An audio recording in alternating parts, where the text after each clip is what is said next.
السلام عليكم ورحمة الله وبركاته. إن الحمد لله نحمده ونستعينه ونستغفره ونؤمن به ونتوكل عليه ونعوذ بالله من شرور أنفسنا ومن سيئات أعمالنا. من يهد الله فلا مضل له ومن يضلل فلا هادي له. ونشهد أن لا إله إلا الله وحده لا شريك له ونشهد أن محمدا عبده ورسوله. وصلى الله وسلم على سيدنا محمد وعلى آله وأصحابه وأتباعه أجمعين، أما بعد. فقد قال الله تعالى في القرآن العظيم والفرقان المجيد: أعوذ بالله من الشيطان الرجيم، بسم الله الرحمن الرحيم. وإذ قال ربك للملائكة إني جاعل في الأرض خليفة. قال النبي صلى الله عليه وسلم: اغتنم خمسا قبل خمس. الحديث. أو كما قال صلى الله عليه وسلم. புகழ் அனைத்தும் ஏக இறைவனாகிய அல்லாஹ் ஒருவனுக்கு மட்டுமே உரித்தாகட்டுமா. அல்லாஹினுடைய சலாத்தும் சலாமும் அன்பும் அருளும் நம் உயிரினும் மேலான முஹம்மது ரசூலுல்லாஹி ஸல்லல்லாஹு அலைஹி வஸல்லம் அவர்களின் மீதும், அவர்களுடைய தோழர்கள், குடும்பத்தார்கள், அவர்களை பின்பற்றி வந்த தாபீஈன்கள், தபா தாபீஈன்கள், ஃபுகஹாக்கள், ஷுஹதாக்கள், நல்லவர்கள் நம் அனைவரின் மீதும் என்றென்றும் நின்று நிலவட்டுமா. அல்லாஹினுடைய மேலான ரஹ்மத்தையும் அவனுடைய பொருத்தத்தையும் பெற்றுக்கொண்ட நல்லடியார்களுடைய கூட்டத்திலே அல்லாஹ் நம்ம கபூல் செய்தல்வானார். வாழும் காலம் எல்லாம் நிம்மதியாகவும் ஆரோக்கியமாகவும் வாழக்கூடிய பெரும் பாக்கியத்தை ரப்புல் ஆலமீன் நமக்கு தந்தருள்வானாக. வாழ்க்கையின் எல்லா நிலைகளிலும் தக்வா என்னும் இறையச்சத்தை எடுத்து நடப்பதற்கு அல்லாஹ் தௌஃபீக் செய்தருள்வானாக. கண்ணியத்திற்குரியவர்களே, அல்லாஹ் தஆலா மனிதனுக்கு பலவிதமான பருவ வயதை கொடுக்கிறார். அவனுடைய பருவங்களில் மிக முக்கியமானதும் மிக எச்சரிக்கையாக இருக்க வேண்டியதும் வாலிப பருவம் என்பதை மார்க்கம் உணர்த்துகிறது. அல்லாஹ் தஆலா மனிதனை இந்த உலகத்திற்கு ஒரு பொறுப்போடு அனுப்பியிருக்கிறான். அல்லாஹ் தன்னுடைய பிரதிநிதியாக அனுப்பி வைத்திருக்கிறான். அல்லாஹுவின் பிரதிநிதியாக செயல்படுபவர்கள் எப்படி செயல்பட வேண்டும்? ஒரு நாட்டினுடைய தூதுவர் இன்னொரு நாட்டிற்கு சென்றால் தான் எந்த நாட்டிலிருந்து சென்றிருக்கிறாரோ அந்த நாட்டினுடைய இறையாண்மைக்கு முரணாக அவர் ஒரு வார்த்தையும் பேச முடியாது. அவர் என்ன செய்தாலும் அந்த நாட்டினுடைய பிரதிநிதியாக இருந்தே அவர் பேசுவார். அதே போன்று உலகத்தில் படைக்கப்பட்ட ஒவ்வொரு மனிதனும் அல்லாஹ்வுடைய பிரதிநிதி. அவனுடைய முக்கியமான பங்கு வகிக்கக்கூடிய இடம் அவனுடைய வாலிப பருவம். அந்த வாலிப பருவம் அவன் எப்படி வேண்டுமானாலும் கழித்து விடலாம். அதை அல்லாஹ்வுக்கு பொருத்தமாகவும் கழிக்கலாம், அல்லது அல்லாஹ்வுடைய கோப பார்வையை ஏற்படும் அளவுக்கும் கழிக்கலாம். ஸல்லல்லாஹு அலைஹி வஸல்லம் அவர்கள் சொல்லுவார்கள்: யக்தனிம் ஹம்ஸன் கப்ல ஹம்ஸின். 5 நிலைகள் வருவதற்கு முன்பாக உள்ள 5 நிலைகளை வாய்ப்பாக பயன்படுத்திக் கொள்ளுங்கள். அந்த சந்தர்ப்பத்தை கை நழுவ விட்டு விடாதீர்கள். 5 நிலைகள் ஏற்படுவதற்கு முன்பாக உள்ள 5 நிலைகள் என்று சொல்லும் பொழுது ஸல்லல்லாஹு அலைஹி வஸல்லம் அவர்கள் முதலாவதாக சொல்வது ஷபாபக கப்ல ஹரமிக. வயது முதிர்ச்சி வருவதற்கு முன்பாக இருக்கக்கூடிய வாலிபத்தை பயன்படுத்திக் கொள். வயது முதிர்வு வருவதற்கு முன்பாக என்றால் கண்டிப்பாக அது வரும்.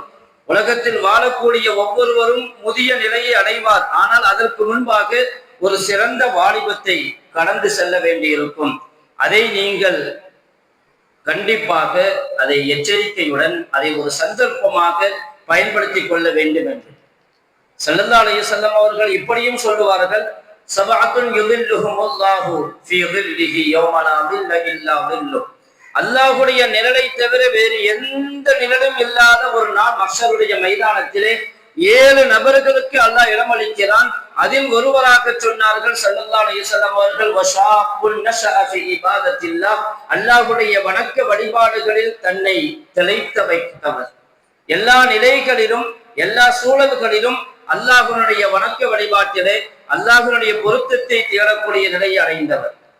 இதிலும் ஸல்லல்லாஹு அலைஹி வஸல்லம் அவர்கள் வாலிப வயதில் இருக்கக்கூடிய ஒரு நிலைக்கு ஒரு முக்கியத்துவம் கொடுத்திருக்கிறார்கள். ஸல்லல்லாஹு அலைஹி வஸல்லம் இப்படியும் சொல்லுவார்கள்: லா தஸூலு கதமா அப்தின். எந்த அடியானுடைய பாதங்களும் நகர முடியாது கியாமத்தின் நாளிலே 4 விஷயங்களை பற்றி விசாரணை செய்யப்படும் வரை. அதில் ஒன்றை ஸல்லல்லாஹு அலைஹி வஸல்லம் அவர்கள் சொன்னார்கள்: வஅன் ஷபாபிஹி ஃபீமா அபுலாஹு, அவனுடைய வாலிபத்தை பற்றி விசாரிக்கப்படும். அவன் தன்னுடைய வாலிபத்தை எதில் உக்கி போக வைத்தான். நல்ல துணி புதியதாக இருந்தது, ஆனால் அதை உடுத்தி உடுத்தி உடுத்தி உடுத்தி காலம் போகும் பொழுது அது இத்து போய்விடும், அது உக்கி போய்விடும், இத்து போய்விடும்.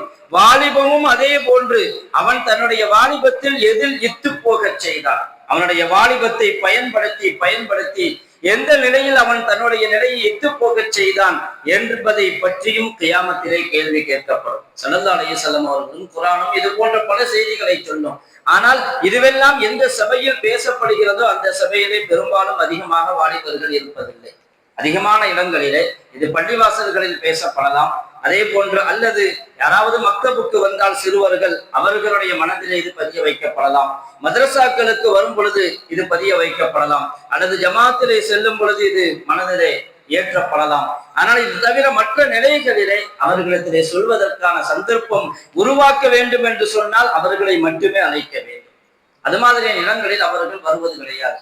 அது மாதிரியான இடத்திலே அவர்கள் கலந்து கொள்வது மிக மிக குறைவு. அப்படிப்பட்ட ஒரு நிலையில் ஒவ்வொரு பெற்றோருக்கும் ஒரு பெரிய பொறுப்பு இருக்கிறது. தன்னுடைய பிள்ளைகளுக்கு உபதேசம் செய்வது, தன்னுடைய பிள்ளைகளுக்கு அவர்கள் போகக்கூடிய இடங்கள் வித்தியாசமாக இருக்கும் பொழுது தாய் தந்தையினுடைய பொறுப்பு தன்னுடைய பிள்ளைகளுக்கு உபதேசிப்பது. அல்லாஹ் தஆலா குர்ஆனிலே பல நபிமார்களுடைய சரித்திரங்களை சொல்லுவான். நபிமார்களுடைய சரித்திரங்களை சொல்லும் பொழுது பல செய்திகளையும் சொல்லுவான். சில நபிமார்கள் தங்களுடைய பிள்ளைகளுக்கு செய்த உபதேசத்தை பற்றியும் அல்லாஹ் சொல்லுவான். ஆனால் ஒரு நபரை பற்றி அல்லாஹ் சொல்லுவான், குர்ஆன் அவரை நபியாக அறிமுகப்படுத்தவில்லை.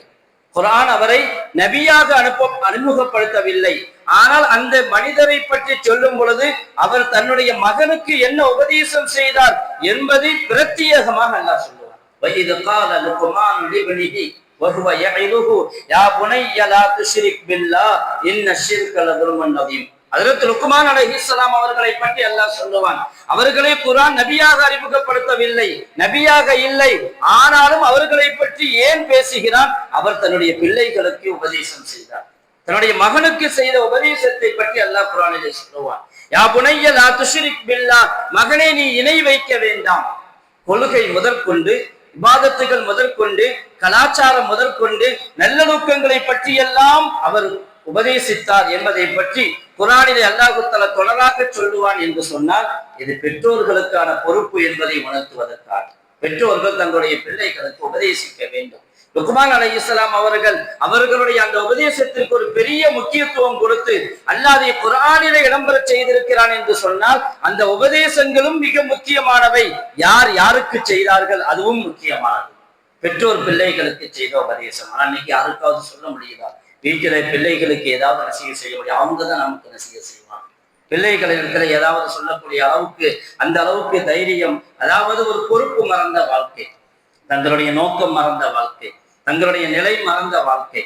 ஏதோ உலகத்திலே வந்து விட்டால் அந்த பருவம் என்பது ஒரு ஜாலியாக, ஒரு சந்தோஷமாக, என்ஜாயாக கழிக்க வேண்டும் என்கிற ஒரு நிலை. அப்படிப்பட்ட ஒரு நிலையிலேயே கழிந்து போய்விடுகிறது. அதை பற்றி மற்றவற்றை பற்றி யோசிப்பதற்கான சந்தர்ப்பமும் கிடைக்கவில்லை. அப்படிப்பட்ட ஒரு சூழலிலே மனிதனுடைய நிலை பலவிதமாக இருக்கலாம். டாக்டர் இப்ராஹிம் நாஜி ஒரு புக் எழுதினார். அந்த புக்குக்கு பேர் வச்சார் how you discover it's real beauty என்கிற பேர் வைத்து ஒரு புக் எழுதினார். அதுல அவர் ஒரு செய்தியை சொல்றாரு. நான் ஒரு ஹோட்டலுக்கு போனேன், ஹோட்டல்ல தங்கி இருந்தேன். அப்ப பல பேரும் வந்தார்கள். ஒருவரோடு எனக்கு நெருங்கி பழகக்கூடிய, பேசக்கூடிய வாய்ப்பு கிடைத்தது. நான் அவர்கிட்ட போய் பக்கத்துல உட்கார்ந்து பேசும் பொழுது அவர்கிட்ட ஒரே ஒரு கேள்வி கேட்டேன். உங்க வாழ்க்கையினுடைய நோக்கம் என்னன்னு, உங்களுடைய வாழ்க்கையின் நோக்கம் என்னன்னு கேட்டேன். இந்த கேள்வி கேட்டதுதான் தாமதம். அவர் அப்படியே பதறி போனார், திகச்சு போனார். என்ன கேள்வி கேட்கிறீங்க என்ற இது மாதிரி ஒரு கேள்வி என்ற யாரும் கேட்டது கிடையாது. அவருடைய மனோநிலை என்ன? ஆரம்பத்திலிருந்து அவர் வளர்ந்து வந்த வாழ்க்கை, அவர்களுடைய பெற்றோர்களுடைய வளர்ப்பு எப்படி இருக்கிறது என்று சொன்னால் வாழ்க்கைக்கு ஒரு நோக்கம் இருக்கிறதா, அப்படி ஒன்று உண்டா என்கிற ஒரு தொழிலே அவர் இவரை பார்த்து, இப்ராஹிம் நாஜியை பார்த்து கேட்கிறார். என்ன சொல்றீங்க, ஆச்சரியமான ஒரு கேள்வி கேட்கிறீங்க. இது மாதிரி என்ற யாருமே இந்த கேள்வியை கேட்டதே கிடையாது. வாழ்க்கைக்கு ஒரு நோக்கம், அது என்ன நோக்கம்? அது எதற்காக? ஏதோ வருகிறோம், வாழ்க்கை நடத்துகிறோம், இறந்து போகிறோம், ஜாலியாக இருக்கிறோம், சாப்பிடுவதும் குடிப்பதும் என்ஜாயாக இருப்பதும் தான் வாழ்க்கை என்பது போன்ற ஒரு பதிலை அவர் சொன்னார். அவர் சொல்ல வருவது மக்களுடைய நிலை சின்ன வயதிலிருந்து அப்படியே பழகி விடுகிறார்கள். அவர்களுடைய நிலையை மாற்ற முடியவில்லை. காரணம், அவர்களுடைய நிலை அப்படியே மாறி போய்விடுகிறது. அவர்கள் அப்படியே பழகி போய்விடுகிறார்கள். ஏதோ சந்தோஷமாக இருக்கிறதா வாழ்க்கை. சந்தோஷம் என்பது கட்டாயம் தேவை. ஆனால் சந்தோஷம் அல்லாஹ்வுடைய பொருத்தத்தோடு வர வேண்டும், பெற்றோர்களுடைய மரியாதையோடு வர வேண்டும், பெற்றோர்களுக்கு கட்டுப்பட்டு நடக்கக்கூடிய வாழ்க்கையோடு வர வேண்டும். அந்த பிள்ளைகளிடத்தில் அப்படியான சிபாத்துகள், தன்மைகள் உருவாக வேண்டும். இல்லை என்று சொன்னால் நாம ஒண்ணு சொல்லுவோம், அவங்க ஒண்ணு சொல்லுவாங்க. பல சமயங்கள்ல பெற்றோர்கள் செய்கிற உபதேசம் காது கொடுத்து கேட்கப்படாததினால் பலவிதமான பிரச்சனைகள். சமீபத்துல கூட 2-3 பேர் ஆத்துக்கு போய் மூழ்கி இறந்தே போனாங்க. தண்ணீர்ல நீச்சல் தெரிஞ்சா கூட அவ்வளவு சீக்கிரமாக உள்ளே இறங்கக்கூடாது. தண்ணீர் என்பது ஆபத்து. தண்ணீர், நெருப்பு போன்றவை இருக்கிறது, அது ஒரு ஆபத்தான ஒன்று. எப்படி நாம் எங்கு செல்கிறோம்? தடை விதிக்கப்பட்ட ஒரு பகுதி, காட்டு பகுதி செல்கிறார்கள் என்று சொன்னால் எப்படி ஒரு ஜாதி என்ற. இன்னைக்கு ஊர்ல பல குடும்பங்கள்ல இன்னைக்கு வரையிலும் அவர்களுடைய குடும்பங்களில் ஏற்பட்ட அந்த சோகத்தை நினைத்து வருந்தக்கூடியவர்கள். ஒரு மரணம் இருக்குது, 70 வயசு, 80 வயசு, 90 வயசுக்கு மேல வருது மூத்து. அதே மாதிரி பிறந்த உடனே மூத்தா போகிறதும் உண்டு. வயிற்றிலிருந்து பிறக்கும் பொழுதே மரணிச்சு பிறப்பதும் உண்டு. இந்த மரணங்களை சீக்கிரமாக மறந்து போய்விட முடியும். ஆனால் இடைப்பட்ட மரணம் 20 வயசு, 18 வயசு, 25 வயசு, 30 வயசு, 40 வயசு, இந்த இடைப்பட்ட மரணம் இருக்கிறது, அதனுடைய சோகம் நீடித்துக் கொண்டே இருக்கும், மறக்காது, தொடர்ந்து இருக்கும். அதனுடைய கெட்ட பின்விளைவுகளை அது காட்டிக்கொண்டே இருக்கும். குடும்பத்திலே அந்த நினைவுகள் பதிந்து போய் இருக்கும். 18 வயது பிள்ளையை இழந்தவர்கள் 16 வயது பிள்ளையை இழந்த பெற்றோர்களிடத்திலே கேட்டு பாருங்கள், தெரியும். அதை நினைத்து கொண்டே இருப்பார்கள், காலமெல்லாம் அதை நினைத்து உருகி போவார்கள். அந்த சோகத்திலேயே தங்களுடைய நிலைமையை மாற்றிக் கொள்வார்கள். எத்தனையோ குடும்பங்கள் இன்னைக்கும் அப்படி இருக்கு. ஆனால் காரணம் என்ன? பிள்ளைகளுக்கு செய்ய வேண்டிய உபதேசம் செய்வதில்லை என்பதை விட அவர்கள் கேட்கக்கூடிய மனோநிலையில் இல்லை. அப்படித்தான் பழக்கி வைத்திருக்கிறோம். யார் சொல்வதையும் கேட்பது கிடையாது. 2 வீலர் எடுத்துட்டான்னு சொன்னா அது பெருநாள் சமயத்துல 27ஆம் கிழமையை கூட நம்ம ஒரு திருவிழா மாதிரி தான் ஆக்கி வச்சிருக்கிறோம். பள்ளிவாசல்ல இபாதத் செய்யறதுக்கு பதிலாக அப்படியே வண்டி எடுத்துட்டு ஒரு ரவுண்ட் அடிச்சான். அதுவும் எப்படி? சினிமாவில் பார்த்துட்டு அங்க பார்த்துட்டு அது மாதிரி இது மாதிரி. அதிலேயும் பலவிதமான விபத்துகள். காரணம், தங்களுடைய ஒரு நிலைப்பாட்டை, தன்னுடைய பெருமையை நிலைநாட்டுவதற்காக தான் எங்காவது கண்ட ஹீரோக்களுடைய நடைமுறையை நடைமுறைப்படுத்த வேண்டும் என்பதற்காக செய்யக்கூடிய நடை எல்லா நேரமும் ஒரு நேரமாக இருக்காது. ஒவ்வொரு ரம்ஜான்லையும் பாருங்க ஒரு ஆக்சிடென்ட், இல்ல பல ஆக்சிடென்ட், பல விபத்துகள். காரணம், மாடிபவர்களுடைய மனோநிலை அப்படி. 2 வீலருடைய மரணங்கள். அதே போன்று ஆற்றுல குளிக்க போறேன், கிணத்துல குளிக்க போறேன், ஜாலியா போயிட்டு அங்க போய் ஏற்படக்கூடிய தொந்தரவுகள், மரணங்கள், இது மாதிரி பலவிதமான சோகமான நிகழ்வுகள் நடப்பதற்கு காரணம் பிள்ளைகளுடைய மனோநிலை. அவர்கள் தான் நமக்கு உபதேசிக்கிறார்களே தவிர நாம் அவர்களுக்கு உபதேசிக்கக்கூடிய நிலையில் நாமும் இல்லை. நாம் சொன்னால் அதை கேட்கக்கூடிய மனோநிலையிலும் அவர்கள் இல்லை. நமக்கு சொல்லுவாங்க, உத்தரவு போடுவாங்க. இன்னைக்கு நீங்க யாருக்கு ஓட்டு போடணுங்கிறத கூட அவங்க தான் நமக்கு சொல்ல வேண்டிய நிலை. பல குடும்பங்கள் அது மாதிரியான நிலை. சின்ன பிள்ளைங்கள் கூட முதல் தடவை இப்பதான் ஓட்டே வந்திருக்குது, அவன் சொல்றான் நீங்க இவருக்கு தான் ஓட்டு போடணும். அப்படிப்பட்ட ஒரு மனோநிலை பதிஞ்சு போயிருக்குது. ஓட்டே இல்லை, 18 வயசு கூட ஆகல, அவனும் சொல்றான் நீங்க யாருக்கு ஓட்டு போடணும். வீட்டுல பிள்ளைங்க பெற்றோர்களுக்கு உபதேசிக்கக்கூடிய நிலை, யோசனை சொல்லக்கூடிய நிலை, இது ஒரு மோசமான ஒரு நிலைன்னு சொல்லணும். அதாவது அனுபவம் உள்ளவர்களுடைய அனுபவத்தை விட்டுட்டு, அனுபவத்தினுடைய அனுபவ நிலைகளை எல்லாம் ஏமாற்றி விட்டு தங்களுடைய மனதில் பட்டது செய்யறது சொல்றது. எல்லோருக்கும் நல்ல யோசனையும் வரலாம். அதே சமயத்தில் அனுபவம் இன்மையின் காரணமாக அது தவறாக கூட போகலாம். சின்ன பிள்ளைகள் சொல்றது சரி, செல்ல பிள்ளைகளாக வளர்த்திருப்பாங்க, அவங்க என்ன சொல்றாங்களா, அப்படிப்பட்ட ஒரு நிலை. ஆனால் பிள்ளைகளை எப்படி வாலிபர்கள் எப்படி இருக்க வேண்டும்? பெரியவர்களுடைய அனுபவத்திலிருந்து பங்கெடுத்துக் கொள்ள வேண்டும். ஓட்டு போடுறது ஒரு அரசியல் என்பது ஒரு அனுபவ முதிர்ச்சியை கொண்டது. எப்படி நடந்து கொள்ள வேண்டும், எந்த இடத்தில் எப்படிப்பட்ட சூழலில் யாருக்கு ஓட்டு போட வேண்டும் என்பதை தீர்மானிப்பதுங்கிறது அது மார்க்க ரீதியாகவும் அனுபவ ரீதியாகவும் ரொம்ப யோசித்து செயல்பட வேண்டிய ஒரு காரியம். ஏதோ எழுத்தையும் கவிழ்த்தையும் என்கிற நிலையிலேயோ, ஏதோ நம்ம விருப்பப்படுகிற நிலைகளிலேயோ அதை செய்கிற காரியம் அல்ல. ஆனால் அப்படிப்பட்ட ஒரு நிலை சகஜமாக பரவலாக பார்க்கப்படுவதில்லை. அதில் அப்துல்லாஹ் இப்னு உமர் ரலியல்லாஹு தஆலா அவர்கள் ஒரு தடவை ஸல்லல்லாஹு அலைஹி வஸல்லம் சபையில இருந்தாங்க. ஸல்லல்லாஹு அலைஹி வஸல்லம் அவங்க ஒரு விடுகதை போட்டாங்க. ஒரு விடுகதை, ஒரு உதாரணம் சொன்னார். ஒரு மூமினுடைய உதாரணம் எப்படி தெரியுமா? மசலில் மூமினி கமசலி ஷஜரத்தின் ஹல்ராஹு லா யஸ்குது வரகுஹா. ஒரு மூமினுடைய உதாரணம் ஒரு மரத்தை போன்றுன்னு சொன்னாங்க. ஒரு மூமினுடைய உதாரணம் ஒரு மரத்தை போன்று. அந்த மரம் பசுமையானதாக இருக்கும். அதனுடைய இலைகள் உதிராதுன்னு சொன்னாங்க. அதனுடைய இலைகள் உதிர்ந்து போகாது. அதாவது அந்த மரம் முழுமையாக மனிதனுக்கு பயன் கொடுக்கும். அதே மாதிரி மூமினுடைய வாழ்க்கையும் முழுமையாக மனிதர்களுக்கு பயன் கொடுக்கும். அந்த மரம் எந்த மரம்னு கேட்டாங்க. ஸல்லல்லாஹு அலைஹி வஸல்லம் அவர்கள் சில தன்மைகளை சொல்லி ஒரு கேள்வியை முன் வச்சாங்க. அப்துல்லாஹ் இப்னு உமர் ரலியல்லாஹு அன்ஹு அவர்களும் அந்த சபையில இருக்கிறாங்க. எந்த மரம்னு கேட்கிறாங்க. பெரும்பெரும் சஹாபாக்கள் இருக்கிற சபை அது. எல்லோரும் ஒவ்வொருத்தங்களும் காட்டில் உள்ள பல மரங்களை பற்றி யோசிக்கிறார்கள். சஜரத்து கதா என்று இன்ன மரமாக இருக்குமா, அந்த மரமாக இருக்குமா, அப்படியா இப்படியா யோசிக்கிறாங்க. அப்ப அப்துல்லாஹ் இப்னு உமர் ரலியல்லாஹு அன்ஹு பிறகு சொன்னாங்க, ஃபஅரத்து அன் அகூல ஹிய நஹ்லா. என்னுடைய மனசுல வந்துச்சு அது பேரீச்ச மரம் தான். அது பேரீச்ச மரம் தான். ஸல்லல்லாஹு அலைஹி வஸல்லம் கேட்கிற அந்த தன்மைகள் பேரீச்ச மரத்திற்கு மட்டும்தான் உண்டு. அதுதான் அதனுடைய, எப்படி நமக்கு தென்னை மரம் இருக்கிறதோ அது போன்று பேரீச்ச மரம். அதனுடைய எல்லா பாகமும் மக்களுக்கு பயன் கொடுக்கும். ஸல்லல்லாஹு அலைஹி வஸல்லம் அவர்கள் சொல்லுகிற அந்த விடுகதையினுடைய விடை என்னுடைய மனசுல வந்துச்சு, பேரீச்ச மரம் தான். நான் சொல்லலாம்னு நினைச்சேன். வஅன குலாமுன் ஷாப்புன். அப்புறம் யோசிச்சேன், நான் ஒரு சின்ன பையன், நான் ஒரு வாலிபன். சபையில இருக்கிறாங்க அபூபக்கர் சித்திக் ரலியல்லாஹு அன்ஹு, சபையில இருக்கிறாங்க உமர் இப்னு கத்தாப், தன்னுடைய தந்தை உமர் இப்னு கத்தாப் ரலியல்லாஹு அன்ஹு இருக்கிறாங்க. இப்படிப்பட்ட பெரும் சஹாபாக்கள் இருக்கிற சபையில நான் ஒரு வாலிபனாக அந்த சமயத்தில் எப்படி நான் சொல்வது வெட்கப்பட்டு நான் வெட்கப்பட்டு சொல்லலன்னு சொன்னாங்க ஹஜ்ரத் அப்துல்லாஹ் இப்னு உமர். ஹஜ்ரத் அப்துல்லாஹ் இப்னு உமருடைய தகப்பனார் உமர் ரலியல்லாஹு தஆலாவுக்கு பிறகு சொன்னாங்க, ஏன்பா சொல்லாம விட்டு நீ சொல்லி இருக்கலாமே, வருத்தப்பட்டாங்க என்பது வேறு விஷயம். ஆனால் அதற்கு அவர்கள் சொன்ன காரணம் என்ன? வான குலாமுன் ஷாப்பு. நான் ஒரு வாலிபனாக இருந்தேன், நான் ஒரு சின்ன பையனாக இருந்தேன், அதனால வெட்கப்பட்டுட்டேன், நான் அதை சொல்லல. ஸல்லல்லாஹு அலைஹி வஸல்லம் பதில் சொன்னாங்க, அன் நஹ்லா, அந்த மரம் பேரீச்ச மரம் தான் சொன்னாங்க. நான் மனசுல எந்த மரத்தினுடைய பெயரை நினைத்தேனோ பேரீத்த மரம், அது எல்லா நிலையிலும் மக்களுக்கு பயன் கொடுக்கும்.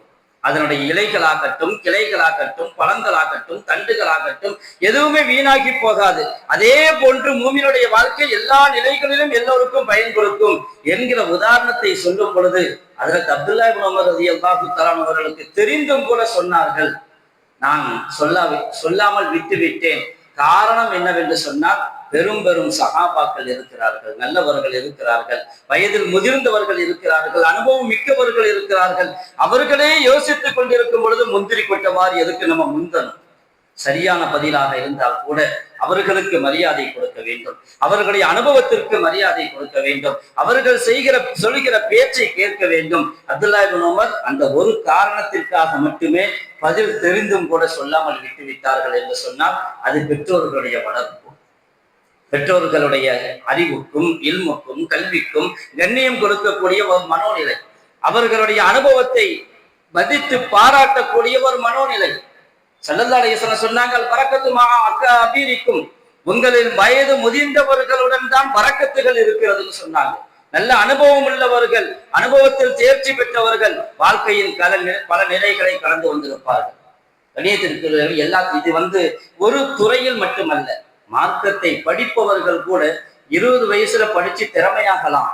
ஆனா 40 வயசுல என்ன விளங்குறாரோ அது 20 வயசுல விளங்குறாரு, 60 வயசுல என்ன விளங்குறாரோ அது 40 வயசுல விளங்குறாரு.